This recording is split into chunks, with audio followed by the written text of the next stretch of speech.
Hi there, and welcome to Yearly Reviews, a show where I go through all the games that I played through the year of 2020 1 week at a time. So without further ado, let's see what we're reviewing this week. The Ocean. Now I have a few more things to say about it than before, so The Ocean. A few reviews ago we talked about Abzu, a game about a diver plunging into the calm seas looking at ancient civilizations and the wildlife that now inhabits it.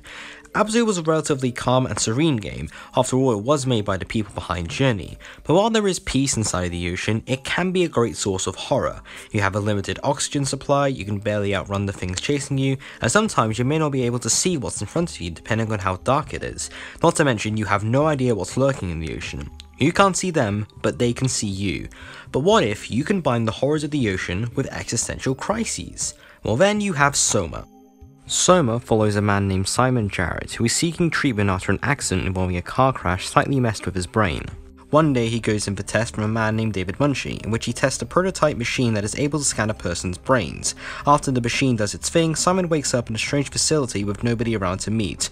Nobody made of flesh, that is, as strange mechanical monsters prowl the halls that he has to sneak by.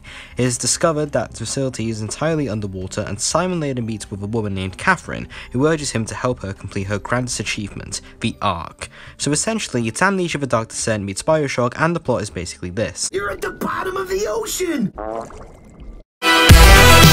It should be obvious by now from the script and the music in this video that SOMA is mostly a horror game. As I said, it's Amnesia the Dark Descent meets Bioshock. The game looks pretty good actually, particularly with the environments and settings such as a great mechanical building or the vast murky waters of the ocean. In terms of horror, SOMA does try to present a cat and mouse feel to random encounters, but to me, SOMA is more horrifying due to its story. And from here on out, spoilers. Spoilers! So in this game's universe, in the far future, your consciousness can be copied into a machine and placed into another body because technology. Wow. Look at that technology go. Truly beautiful. If you die, your clone still lives. But what if you didn't know you were a clone? You're not technically a real person, just a copy of someone else removing any individuality you thought you had before.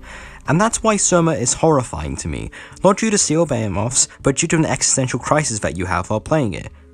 Or maybe it's just me and I'm just weird like that. But the other aspect of SOMA's horror isn't that good, to say the least. I never really felt a sense of horror when you were being pursued by these strange machines, despite the cat and mouse dynamic working well in other games such as the Outlast series or Resident Evil 7. And I know a lot of people do say that the game over screen is horrifying, and you know, each their own, but I just found it to be, what's the right word?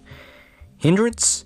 It's such a shame since SOMA is a horror game, but the horror it tries to put in our faces, aside from the story, isn't that effective.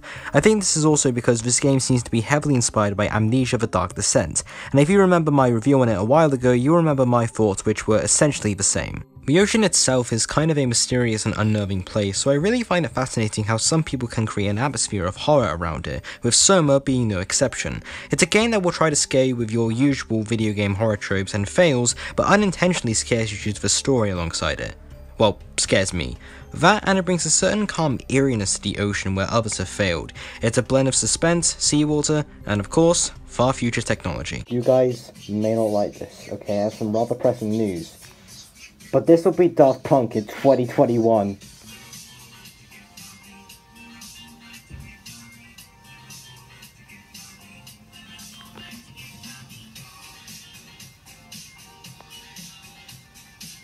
The characters are nothing to write home about, but really, creating an eerie atmosphere is SOMA's bread and butter. If you like games such as the Amnesia series and you're just looking for a good existential crisis, or not depending on the kind of person you are, this game is for you. Hey folks, thanks for sticking to the end of this review. If you like what you saw here, feel free to like, comment, and subscribe. I really appreciate you guys making comments on these videos. They make up my day and I read every single one of them. If you like what you saw here, feel free to look at the newest review and look at the latest review.